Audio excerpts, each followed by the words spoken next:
സ്ത്രീകൾക്ക് സൗജന്യ യാത്ര ലഭ്യമാകുന്ന ബസ്സുകൾ തിരിച്ചറിയാൻ പ്രിയദർശിനി സ്റ്റിക്കർ ഒട്ടിക്കുമെന്ന് ഗതാഗത മന്ത്രി സി.പി. ജോൺ. ലാഭനഷ്ടക്കണക്കിന്റെ കള്ളിയിൽ ചുരുക്കി കാണേണ്ട പദ്ധതിയല്ല ഇതെന്നും സ്ത്രീകൾക്ക് അവരുടെ കൂലി വരുമാനത്തിൽ വർധനവുണ്ടാക്കുന്ന കെ.എസ്.ആർ.ടി.സി. സ്ത്രീ സൗജന്യ യാത്രാ പദ്ധതിയുടെ ഉദ്ഘാടനം ജൂൺ 15 രാവിലെ 8:30 തമ്പാനൂർ ബസ് ടെർമിനൽ മുഖ്യമന്ത്രി വി.ടി. സതീശനാണ് നിർവഹിക്കുന്നത്.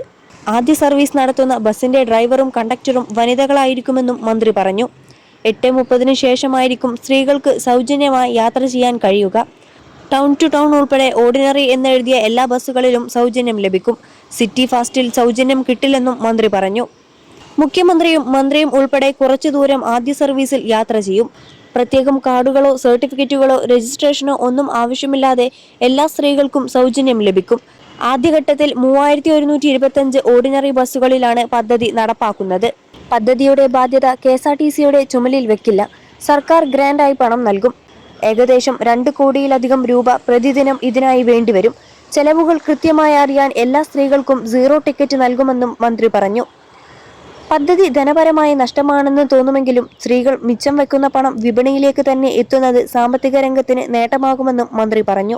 21 ലക്ഷത്തോളം സന്തുഷ്ടരായ ഉപഭോക്താക്കളും 2 ലക്ഷത്തോളം തിമിര ശസ്ത്രക്രിയകളും പൂർത്തിയാക്കിയ മലബാറിലെ ഏക കണ്ണാശുപത്രി Al Salama high hospital, hospital road, Perinthalmanna.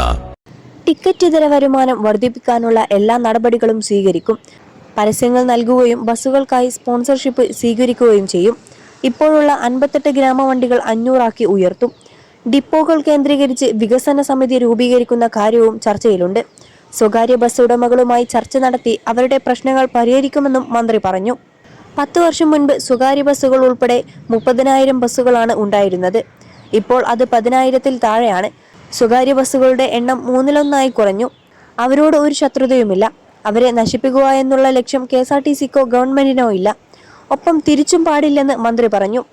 തദ്ദേശ സ്ഥാപനങ്ങളെ കൂടി ഉൾപ്പെടുത്തി റൂട്ട് റിസർച്ച് നടത്തി ആ റൂട്ടുകളിലേക്ക് സർവീസ് ആരംഭിക്കാൻ നടപടി സ്വീകരിക്കുമെന്നും മന്ത്രി പറഞ്ഞു. പരിസ്ഥിതി സംരക്ഷണത്തിനായി ട്രക്കുകളുടെ പുക പരിശോധന നടത്തുമെന്നും മന്ത്രി അറിയിച്ചു.